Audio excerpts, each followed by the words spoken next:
ยังนี่ไม่ยังจ้ะฮะ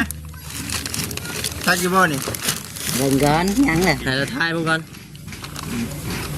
จะว่าไม่ยังอย่างนี้ยิ้มพี่น้องไอ้ยิ้มเนาะเอาเด้อฟังแน่เอาอยู่บ่นี่เคยใช่บ่เคยไปใช้ใช่เดี๋ยวนี้เลยมีอยู่บ่มันไปใช้คือบ่มีขอบคุญขอบคุณปานี่หลายๆปานี่หลายๆที่ซื้อเครื่องที่นอนผ้าห่มหมอนมุ้งโทรศัพท์พร้อมดีใจร้ายเนาะดีใจร้ายขอให้กับปานี่อยู่ดีมีแห้งสุขภาพเข้มแข็งอายุมั่นขวัญยืน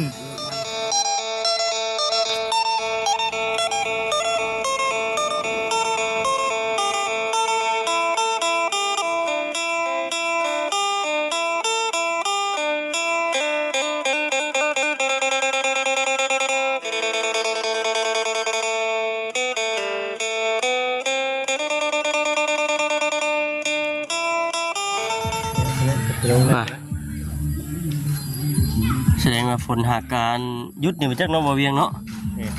น้ำอ่างเบิดพี่น้องฝนป้าทุกเดินเฮือนน้องยำบ่ยำคนโสดมันยังคือมาโชว์ซิกแพคย่างมาอยู่บ้านมาทางไหนน่ะสบายดีพี่ก่อนแบบผ้าเนาะมื้อเนาะนี่คือผ้าแท้นี่บ่ราคาสบายดีเด้อพี่น้องเด้อเนาะซีเบอร์สุคนทางไทยทางลาวหรือว่าทางต่างประเทศพี่น้องเนาะหากมาเตะใช่นี่ทางบ่วิจัยใจกันต่อดีต่อหากมาเตะอาบน้ำทางบ่ยำเป็นมาเตะเนาะคนบ่ผ้าเขาขอโทษเปียกก็รอบ่ยำนะบ่ได้เปียกบ่บ่ได้เปียกเนาะตัวเนี่ยเนาะเป็นไรเจ้าของที่เพิ่นบ่ได้มาบอกให้ง่ายบ่มื้อบ่ได้มาบอกได้บ่เอาแต่เก่าเจ้าของที่เพิ่นมาบ่เอามื้อนั้นนะว่าเพิ่นมาบอกให้ง่ายบ่ว่า15มื้อออก15มื้อ4-5มื้อบ่คือ15มื้อ15มื้อ10อีก15มื้อพุ่นเพิ่นให้อนุญาตให้อยู่15มื้อ15มื้อแม่นได้ออกพี่น้องอีกภายใน15มื้อเนาะแต่พ่อบอกย้ำเราจังงันหมักนุ่งนอกเสือแต่มีผู้เช้าแม่น่ะดีเนาะผู้สาวโอ้บอกย้ำเลยเนาะเช้านี่ผู้เช้างามบ่เดียวไปเอาเครื่องน้ำเพิ่นไปอยู่รถปุ๊บเดี๋ยวทุกข่อยสิรีวิวแถวนี่ท่าแม่นเดี๋ยวไปเบิ่งทางเพื่อนหลังนั่นก่อนไปพุ่นบ่ยักหน่อยจะกลับมาไปใช่ไปถ้าพุ่นก็คือว่าเห็นเจ้าตอกสังกะสีเต็มต่ำอยู่เลยพี่น้องเพื่อนนั่นบ้ายังก็ลืมชื่อเพิ่นเลยฮะเพื่อนว่าส่งมื่อนี้นะได้มีโอกาสมาทั้งนี้ก็เอาฉันนะพี่น้องเนาะสีครับสีเบิ่งทั่วไปน้ำกันเลยมาถึงช่วงฝนยุดเน่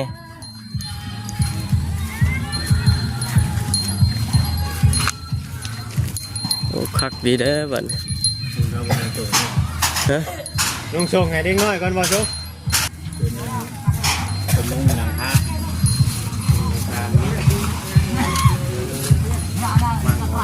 าเลย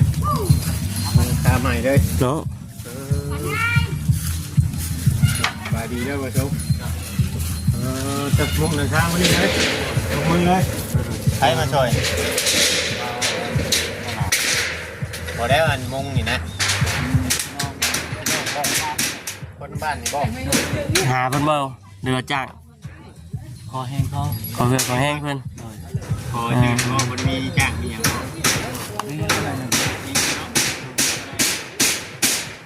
จ้างเพิ่นเท่าไหร่เขายังไร1,500ก็ได้หันมันมี1,500ด้วยเขายังไร1,500ก็ได้อาจจะ1,000ขอเพิ่น1,000อ๋อพอดีเดี๋ยว1,000เนาะ พอรำเชนห้าได้ครับมัน ต่างสิซอยกันเนาะต่างสิซอยเฮาก็บ่มีว่าซั่นเนาะ เฮ้ยจะเว้าน้ำข่อยมันนี่ยังจะบอกจะเว้าน้ำข่อยมันนั่งช่วยนี่เอาออกไปได้มั้ย เนี่ยเขาบอกให้ โอ้เปิดเว้าไหม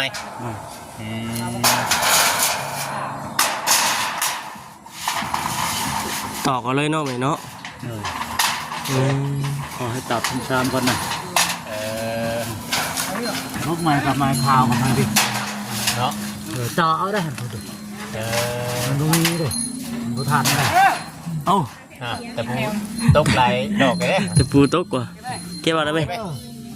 เห็นไหมบ่จก เอาให้หุ้งเลย บ่เห็นหุ่ง เป็นอะไร เป็นยังคือว่าบ่เห็นหุ่ง มันใช้ตาบดีมัน เอ้ายังเว้นอยู่กะ สี่หันหน้าเห็น เนาะ หาเลยร่างเราแท้ ตัวนั้นงุ้มหาบ่ตัวนั้น เด้อฟังคักเด้อ ยังงมนอกแทงอะไรมันเขาเราคันไม่หุ้ง ถ้าเอื้อน โอ้สั่งว่าแล้วบ่จก คือช่างว่าใช่ป่ะดิ โอ้โหนี่เนาะแทงเขาโดนแม่นาดีบ่จะทองแล้วแทงโดนบ่แต่ก่อนน่ะ โอ้แต่กันเราพูดนะ ฮะ ที่เก่าเราบ่แพงพุ่นน่ะไปคนละลายเลยบัดนี้ ตุกอตำเอิกด้วยเนอะ เอ้า ก็แต่เมียจะว่าเมียไปจักกันเป็นกลัว เนาะ ไม่ได้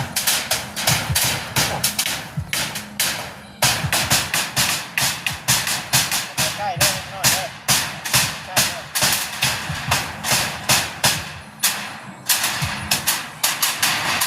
เรียบร้อย ตาใครเนี่ย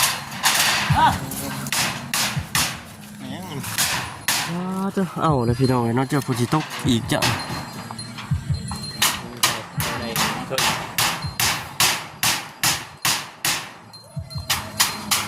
พ่อยักเนาะเบิ่งนี่เนาะสีแล้วเนาะกล้าว่าพ่อยักเนาะ ก็อยู่แล้ว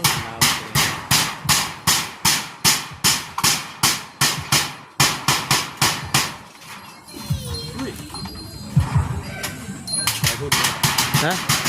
ไปพูดแล้วป่ะนี่ปะมาฝนมาเลยบ่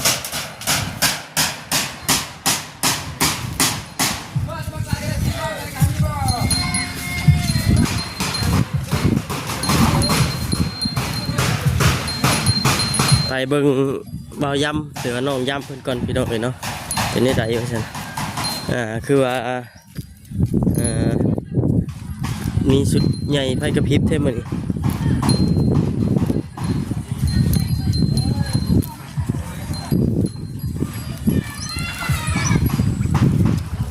สุดใหญ่ไฟกระพริบพี่น้องเอ้ยน้องยำเป็นสิดีใจแห้งกว่าเดิมที่ไร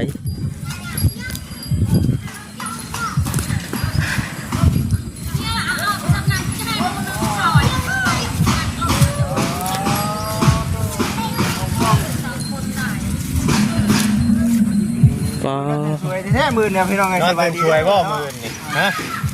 ใช่ที่นอนใหม่แต่ที่นอนตื่นสวยบ่ เนาะ จะพับเอาไปพูดนี้ก็น้อย ขึ้นไปนอนมึงยกอ่ะ ขวาบ่จัดนี่เลยบ่นะ แจกขึ้นเนาะ มันสิพอดีว่ากับเพื่อนเจ้าน่ะ จังว่า ว่าได้ใหญ่กว่าเพื่อนอีกจ้ะ เอานี่หมอนนี่ มีสีนอนต้องมีหมอนเนาะ พระเจ้ามูนอกอะไรมันแห้งคิดปุ้งขึ้นหมอนมันไม่ได้แปลตัวทำนี่ ผ้าห่มน้ำอีกแน่นี่อ้าว ในตู้มีอีกแบบหายหนาวเลยแบบนี้ ยิ้มเปื่อยๆแล้วบัด เป็น นี้ ชีวิตจีบสันเนาะ เอาใส่ลงเบิ่งนะบ่ยำเอาขึ้นไปปูลงเบิ่งดูที่นอนเจ้าน่ะ ไปเสร็จปะเอาปูขึ้น เอาขึ้นไปปูเลย มันสิพอดีบ่ มัน เนาะ สิพอดีบ่เที่ยวขึ้นได้ไหนบัดนี้ เอาลองขึ้นเบิ่งเด้อมึงให้พี่น้องเอ้ยเนาะ ขึ้นไปกู้ผ้านั่นก่อนเนาะ เอาบ่ครับเอาน้ำเบาใจผมเถอะ ไป โอเคขอบใจเบาใจนะมาลองเบิ่งฮึบเอา อ๋อเถอะ ดูได้บ่ครับ คักแน่ผ่ากับกู้เอาก่อน ดูในผ่านะ แล้วมันฮัก ยันมันหักเล เจ้าย อย่าไปเอาอันผู้ชายมาลองไหนบ่แดงฮะฮัก เฮ้ย แท้เหือน เฮ้ย เจ้า แต่ว่าเพิ่นมาไล่ออกไว้เพื่อประจักษ์ยังอีก15มื้อ 15มื้อเท่านั้น เอาของมาเลยว่า สิได้ไปอยู่บนใดเด้บ้าน กูขึ้นได้อันนั้นน้องย้ำอันนี้นี่สามานเจ้านี่วิดบ่วิดบ่วิดอยู่บ่วิดดอกวิดกับแบบเลี้ยงไปนอกน้ำมันได้มันนั่นอยู่เด้ วิดอยู่พอดี พอดีนะ ไอ้เบิ่ง พอดี พอดีได้บ่ ฮะพอดีบ่เวียงเลยฮะ โอ้โธ่เอามอนไซบาทดิ มันชมกันอยู่บ่นี่ที่นอนงามบัดเฮือนบ่นั่นบัดนี่ ติด เนาะ แอร์ด้วยเข้าไปข้างใน เอาโหนี่เด้อโอ้ถ้าบุญตูแม่ดีพี่น้องเอ้ยเนาะอันนี้มีมุ้งน้ำแม่นี่เนาะเอ้า เอาบ้าน มุ้งก็มีพี่น้องเอ้ยเนาะขึ้นแต่เจ้าผู้เดียวเนี่ยบ่จิตเดี๋ยวมันสิฮักกว่าบ่ เนาะ ขึ้นบ่ทุกคนมันสิฮักนั่นนี่นั่งลองขึ้นเบิ่งเดี๋ยวให้ป้าจ้อยไปคุยเบิ่งบัดอุ้ย มันสิสิไหนดิ นอนมาดู น้องอยู่บ่ยับน้องอยู่ นอนดู น้องอยู่หั่นโอ้นิ่มเป็นนิ่มโอ้ไฟยำเด้ ขักว่าเบาจ โดยว่าฉันคักก็ดีเนาะมุ้งมีอยู่เนาะมุ้งเนาะมุ้งมีอยู่แต่ว่าเก็บไว้มีกับเจ้าเก็บไว้ก่อนเก็บไว้ก่อนไหนก็ดีใจน้ำนมย่ำแล้วพอดีพ่อได้ฉันนี่พ่อบ่ นี่ดีใจ ดีใจนะยิ้มพี่น้องเกี่ยวแห้งได้บาทเนาะเกี่ยวแห้งได้บาท ำบอกไป อยู่ตีแห้งได้เฮือนน่ะเพิ่นอยากอันที่ชูเพิ่นทดลองเบิ่งอยากทดลองเบิ่งว่า น้ำอังเนาะน้ำอังบวมได้บาทมันบวมได้เพิ่นสีตามอย่างนี้เนาะพี่น้องเอ้ยเพิ่นยังสิอยู่บ่ ที่ไหนบัดนี้ลงมาพี่วะ ระวังฝนตกใส่ได้เลยมันเปียก ไม่ใช่ดอกที่เฮาอันหยุ่นมันน่ะคือเฮาเอากองขึ้นจังหน่อยมันสิหักรวมหักหนักบ่ได้แม่เนาะเอามานั่งก่อนน้องจ๊ะนี่มานั่งนี่เป็นไรดีใจบ่ฝนตกบ่เมื่อคืนนี่หัวบ่บ่ได้หัวตกคืนนี่บ่คือตกเว้นนี่คืนนี่เนาะอ่างเบิดแถวนี่พี่น้องเอ้ยมีของอันหนึ่งสิให้เจ้าสิเอาอีกบ่เอาอยู่บ่เฮ้ยพี่น้องเอ้ยเนาะมายังนี่ไม่ยังจ้ะ ฮะตัดอยู่บ่นี่ เดินก่อนยังเลย ถ่ายถ่ายมันก่อนจะว่าไม่ยัง อย่างนี้ยิ้มพี่น้องเอ้ยยิ้มเนาะเอาเด้อสิ่งของที่ว่าเจ้าเอาขึ้นไปถึงคืนพรุ่งนี้เนาะรวมถึงทั้งอันนี้เนาะเมนของทั้งเอื้อยป่านีเด้อเอื้อยป่านีทางสหรัฐอเมริกาพุ่นแหละเพิ่นฝากมาสิ่งนี้พี่น้องเอ้ยเนาะ ฟัง แน่เอาอยู่บ่นี่เคยใช่บ่ เคย ไปใช้ใช่เดี๋ยวนี้เลยมีอยู่บ่มันไปใช้คือบ่มี ตายเลย มันตายเลยลิ้นจนตายมันใช่มันพูดมันกิโลป่ะจักบ่เมื่อกี้ว่าใช่มันพูดมันกิโลเนาะโอ้ยพี่น้องเอ้ยเนาะเอาหนูมือก่อนไข่เบิ้งเด้อบ่านี่เด้อ แกเบิ้งบัดนี้ นี่ราคาบัจิตซื้อพี่น้องเอ้ยนี่เด้2,599,000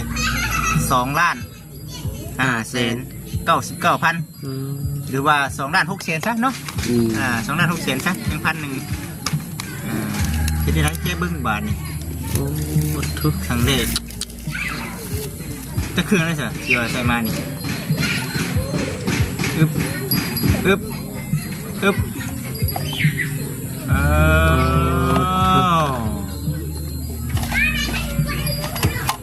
ใหม่เลยเนาะ ใหม่เลยพี่น้องเลยเนาะใช่เป็นบ่จะต้องไปสากแบตก่อนเด้อจังเย็นก่อน จากเบ็ดนะ งาม สร้างน้ำเพื่อนเขาเจ้าง ามบ่ ผู้เขามีอันนั่นก่อนผู้เขามีไฟฟ้าเด้อ เบ็ดนึงแล้วยังได้เบ็ดน่ะ ว่าโทรศัพท์เขาซื้อมาต้องฉากเบ็ด เอาพี่น้องโทรศัพท์ใหม่ ได้ของใหม่ดี จากห่างเลยเนาะคุณ คักดีเนาะ ถือว่าโทรศัพท์งามเนาะ แมน เป็นยี่ห้อ vivo อันนี้น่ะคือเว้าในเห็นเนาะที่ทางผู้รับผู้ใหญ่เพิ่นอยากให้นี่คือหนึ่งก็คือไว้ติดต่อสื่อสารเนาะพี่น้องเด้อบ่แม่นว่าได้โทรศัพท์มาแล้วสิดิ้นใจกุ้งใจเกมบ่แม่นเด้อเนาะบ่แม่นสิเบิ่งแต่โทรศัพท์เลยก็บ่ได้เราต้องดิ้นเป็นยามเป็นเวลาเนาะ ต้องรู้ขึ้นกว่าเก่าแล้วหาพุทธิโลเพราะได้อันชื่อบัตรเติมเงินบัตร แม่น ขยันกว่าเก่า แม่นต้องขยันกว่าเก่าได้บัตร เดี๋ยวจะว่าทาง FC เพิ่นจะว่าโอ้ยคือบ่ซื้อข้าวน้ำซ้ำปลาแน่นมาให้เราว่าซั่นข้าวน้ำซ้ำปลาก็อีกส่วนหนึงพี่น้องเอ้ยเนาะส่วนนี้ก็ทางผู้รับเพิ่นทางผู้รับผู้ใหญ่เพิ่นอยากให้ ตัว เนาะ จุดประสงค์ของเพิ่นว่าท่านซะ ของผู้ใหญ่เฮาเองก็เฮ็ดตามจุดประสงค์ของทางผู้รับผู้ใหญ่เพิ่น ก็คือทั้งน้องเพิ่นขอมานี่ก็คือตอนนั้นก็ว่าจะได้ที่ดินเนี่ย2 ล้าน ที่ แต่ นี่ ว่า ที่2ล้านมีบ่ ถ้าเราจะว่ามื้อนั้นอยู่ใช้มื้อ2 ล้าน2ล้านกีบนี่กว้างเท่าไหร่ก็ กวางจังเม็ดก็จะบ่อน กวางเลย กวางเติม บ่ เนาะอันนี้แหละทางพระผู้ใหญ่เพิ่นจุดประสงค์ของเพิ่นคือว่าชื่อโทรศัพท์กับชื่อเครื่อง ชื่อเค เพิ่น รื่อง ก็เลยเอาไปชื่อที่ดินบ่ได้พี่น้องเนาะ เนาะ แต่คือมีเสามีหยังบ่บัน เสื้อไว้ ชื่อไว้อันนี้ก็คือว่าอะไรพี่น้องเอ้ยเนาะดีใจน้องเพิ่นมีบุญวาสนาเนาะเรื่องที่ดินที่ดอนก็อาจจะมีเนาะอาจจะมีตามมาน้องเพิ่นหาคนมีจีรอไล่เนาะพี่น้องก็มีคงแถมน้ำพร้อมเนาะคงแถมมันนี่มันจะมีอย่างนี้เนาะอันนี้เป็นอันนั้นเด้อเสือมันเนาะคิดโทรศัพท์ ใช่แล้วเลย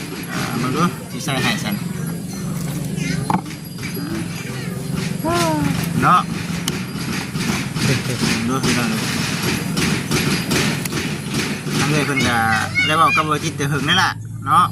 เพิ่นก็ใจอยากให้พี่น้องเพิ่นอยากให้นะน้องเพิ่นเนาะพอได้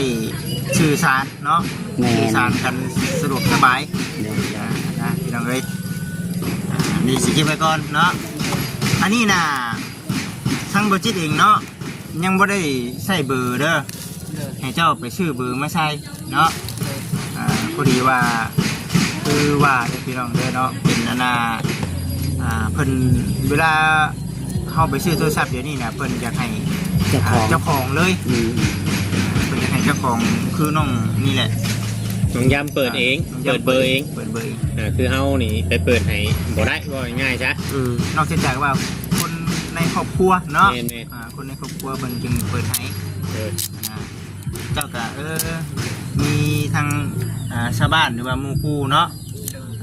เอาสมุนครัวไปยืนยันเอาเปิดซิมเอาเนาะได้อยู่แล้วว่าตัวนี้ได้เนาะมันยากดอกทั้งร้านเพิ่นเฮ็ดให้ตัวนี้แล้วก็มีของแถมน้ำแน่พี่น้องเอ้ยเนาะ อย่างได้บาท มีหยังตัวนั้นหอยเดือ อย่างรีบบ่หอยเรือบ่ มันเฮ็ด เจ้า ได้ เคยใส่บ่ ก็ คืออย่างไร จะถุงไว้น้องยำพายไปซะ บ่เอาคือเป็นนี่ยังยำเคยเห็นบ่นี่ อ๋อ มันยังไง เป็นนี่อย่าง เอา เอาคือบ่จิตชื่อทรัพย์คือบ่เคยมีนะแบบนี้ เอาบ่ เป็นยังไงจิ นี่อย่าง ถุง ตรงบ่ ถุงนะ เวนอยู่ ถุงพายถุงพายแบบถุงเก็บได้แล้วเอานั่นกับโก้เขาคือเก้าบัดเฮา ของเอ้เพิ่นบ่นี่ บัดเฮานะ อันนี้ใส่ข้าง มันมีถุงอยู่เด้ดิ มันมี ยัดเข้าอันบ่จิต กลางนะ ใส่ข้างนะ สิ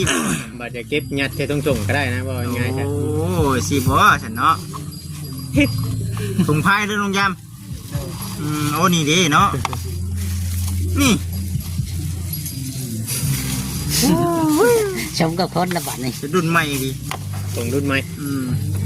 ขายไปหาเฮ็ดเลย อันนี้สายหูพังเนาะ ใช้ชาบอกใช้เวทน้องให้เราเบิ่งไหม บ่ อยู่ใช้ ชีวิตพี่ นี่อยู่นี่ อยู่ในกล่องตัวนั้นบ่ อ่า โอ้ เดี๋ยวน้องอันนี้ยาถิ่มเด้อนี่เห็นบ่นี่ แกซิม แกซิมมันเด้ออ้าวน้องคนจักอยู่หรอกเรื่องเลย เคยใส่อยู่เลยเนาะ ไปใส่อยู่อ๋อตัวมันก็คักเท่านั้นแล้วหวานเนาะใช่ว่านี่ ยันจะมีผู้สาวไว้พูดแล้วนี่เนาะ มีโทรศัพท์เลยดิ บ่ย่านแล้ววันนี้เนาะบ่ย่านยิง ได้ แล้ว พี่ บัด น้องเอ้ยเนาะนี่เก็บเขาหัน เก็บข้าวนี่โอ้ยเอ้า ขายไปดู ไปเลย คักกะนี้บาทนี่เนาะ คักบ่ โอ้คักนี่เพิ่นมีของแถมหลายอย่างพี่น้องเอ้ยนี่ใช่ตัวนี้ แก้เบอร์ตัวนี้กันต้องแก้ให้เพิ่นเบิ่ง เดี๋ยวด้วยยังก็ คิดเบิ่ง ติดโบอีก เนาะ อย่างว่า 1บาท ขายคนนูจักตัวเห็นบ่แพ้อาบน้ำเด้บ่ย้ำมาแต่อาบน้ำกินนี่คือบ่ได้มีแพ้กิน โอ้ มันนั่นแม่นด้วยนะเปล่า แมนอยู่เนาะ แม่ ผ้าขนหนูเนาะ แม่ หรือว่าผ้าห่มนี่ไป แกะเบิ่งแล้วนะบ่จิต มันมีชีพเปิด บ่มีเด้อถึง แกด้วยให้เรานุ่งอาบน้ำอาบยังบ่ได้ จีกรถ เขาดราม่า เนาะ ที่มันพบกับคนเนาะ ว้าวนั่น มาต้องเบิ่งครับเอาเลยมัดโบข้างในแค่นี้ เฮ็ดให้กว่าผู้หญิงบัดนี้เนาะ ครับครับครับมียังได้บาทนี่โอ้ผ้าห่มนี่นี่ โอ้โห ห่มบ่ โอ้ย ผ้าห่มเนาะข่อยคิดว่าผ้าคนนูใหญ่กว่าผ้าคนนูผ้าห่มเนาะ โอ้นี่เอาจับ รูปรถ โอ้อุ่นเนาะเป็นนี่เนาะ แม่ ผ้าห่ม ของดราม่าพวก ฮะให้เจ้านี่แล้วให้ยังผู้หญิงเนาะเจ้าผู้มีผู้หญิงชื่อว่าให้ผู้หญิง เนาะ จะให้ผู้ใด เดี๋ยวนี่ ฮะ ลงไปให้ผู้ชาวได้เนาะ เนาะ คือให้ผู้ชาวจ้ะ ผู้ชายจะใส่ได้นี่นั่นบ่มักสีบานเบลบ่ สีชมพูชื่อว่าของผู้หญิงด้วยเนาะของผู้ชายก็ใส่ได้คือกันแล้วพี่น้องเอ๋ยเนาะเอานั่นแหละก็ถือว่าดีใจบ่ดีใจน้ำเพิ่นพี่น้องเอ๋ยก็เป็นทุกสิ่งทุกอย่างเนาะเอ้ยปานี่เพิ่นจัดแจงให้เด้อดีใจน้ำน้องมิแต่ไปสากแบตมือสากแบตให้มันเต็มก่อนเนาะสากแบตให้มันเต็มก่อนจังเด่นเนาะจังเด่นมีแต่ว่าดินโทรศัพท์ให้เป็นยามเด้อหอนยามเฮ็ดเวียกเฮ็ดเนาะหอนยามดินกระดินดีใจซ้ำไร จำได้ แกแห้งเลย ดีใจแห้งบ่ โดย คือว่าสิได้อยู่บ่นี่ ว่าบ่ได้ คือว่าบ่ได้เพิ่นได้เนาะเด้พี่น้องเนาะเด้อยู่ แม่น เกือบพร้อม3 ล้านเนาะเกือบพร้อม3 ล้านคนใดโทรศัพท์เครื่องมีหยังอย่าบอกนำทางเอ้ยบานี้เพิ่นนั่งเบิ่งอยู่นี่เด้หรือบัดนี้เพิ่นนั่งเบิ่งอยู่ มันอยากได้เพื่อน ฮะได้เฮือน โดย จะได้ระบาดนี่เดียวง่ายไปเลยบ่ง่ายคือหนังนี่เลยบ่ไป ได้เสามันสวยแล้วนี่อันนี้ดินเขาจะหน่อยเขามาเกิดกับไว้นี้เลยเป็นอะไร คือว่าแหละก็ว่าเรื่องเรื่องชาตินี่กันว่ามันก็เป็นเรื่องใหญ่แน่เนาะเฮือนนี่นะกันว่าเพิ่นช่วยได้เพิ่นก็ช่วยพี่น้องเพิ่นช่วยบ่ได้ก็ยิงตามปัจจิตปัจจัยเพิ่นตัวนี้นะแต่ทางผู้รักผู้ใหญ่หลายๆท่านเพิ่นคิดเห็น แม่ เนาะเงินหนึ่งชาตินี่ก็เอาจังว่ากันที่รังสิ่งที่สำคัญก็คือว่าเนี่ยแล้วขอบบุญแล้วขอบบุญขอบคุณทั้งป่านี้เพิ่น ลงมือขึ้น หนุ่มมือขึ้นเด้อบ่ให้เป็นเด้อบ่ให้เป็นเด้อหลายครั้งหลายคราวได้เนาะเอา ขอบคุณเพิ่นเด้อ เว้าอยู่ลองเว้าอยู่พอเงินคำเพิ่นก็เอามาให้เรื่อยอยู่ มาลองเบิ่ง ไปน่ะ เอาเลย เว้าเว้ย เนาะ แล้ว ไปยาบันไงดีมีแห้งตะกันมาดอกอาสาตีมอยู่จังป่า เว้าภาษาลาวได้บ่แม่นเว้าภาษาเจ้าได้เพิ่นบ่จักเด้ เว้าบ่ได้บ่ เดิน มาเว้าตามบ่จิตเด้อขอบคุณ คุณ เอ้ยป่านี้หลาย เลยปานนี้หลาย ๆที่ซื้อเครื่อง ๆที่ซื้อเครื่อง ที่นอน ที่นอน ผ้าห่ม ผ้าห่ม หมอนมุ้ง นอนมุ้ง โทรศัพท์พร้อม โทรศัพท์พร้อม ดีใจหลายเนาะ เดิน ดีใจหลายขอให้กับเอ้ยป่านี้ เลยปานนี้ อยู่ดีมีแห้ง ดีมีแห้ง สุขภาพเข้มแข็ง สุขภาพแข็งแรง อายุมันขวัญยืน อายุมันพันยืน ร่ำรวย ร่ำรวย สาธุเนาะจื้ออยู่บ่ เดิน ต้องเว้าให้เป็นเด้อบัด บ่ นั้น ให้ เด้อ เป็นเด้อ เดิน ต้องเฮียนเว้าได้ต้องเฮียนเว้าให้เป็นเพราะว่า มาบัดใดก็บ่เป็นมาบัดใดก็บ่เป็นว่าซั่นติ บ่ได้เนาะ ให้ได้ ต้องฝึกเว้า อ่า ให้มันเป็นเด้อบ่ยำพยายามหัดเว้า เป็นยังหันว่าอันนี้มื้อนี้บ่ได้ไปไสบ่มื้อนี้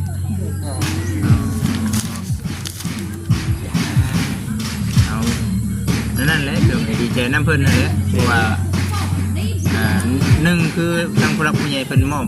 เนาะมอบงานให้ครับทางบุจิตแล้วก็ทางทีมงานเนาะได้มามอบเครื่องมอบของให้เนาะทางน้องเพิ่นก็ถือว่าสำเร็จเสร็จสิ้นเป็นทีมห้อยแล้วเงินเนาะที่ว่าทางเพิ่นฝากมาให้บุจิตน่ะ200ดอลเนาะ200ดอลตกเป็นเงินบ้านเฮาก็4ล้านกับ